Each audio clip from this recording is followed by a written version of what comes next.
5000 yurgan mashinada hozir ruloy zaminga tushyapti. Elektromobilni malakasiz ustiga olib borish akamizga $800 rasxodga tushadi. Nimaga deysizlar, videoni oxirigacha ko'ringlar, batafsil ma'lumot berib o'taman. Xo'p, akam Leapmotor C16 haydaydigan akamizni ustiga olib borganlar. Bu mashinada o'zi arzimagan muammo, bilsanglar, ko'p Leapmotorlar C16 da shu narsa bor. Rulni chapga o'ngga burganlarda sezilarli darajada tiq-tiq ovoz eshitiladi. O'shani to'g'rilataman, ruloy olib borganlar. Natijada ruloyni to'g'rilashga harakat qilishgan, yig'ishganda ko'rasizlarmi, chervak ichidagi obmotkani uzib yuborishgan. Buni hozir hech nima qilib bo'lmaydi. Hozir akamizni yo'q joydan $800 rasxodga tushyaptilar.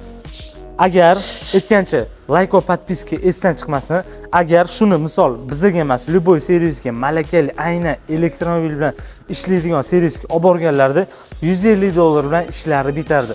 Hozir akamizni yo'q joydan $800 ga tushyaptilar. Eng qizig'i, mashina atiga 5000 yurgan mashinada hozir ruloy zaminga tushyapti.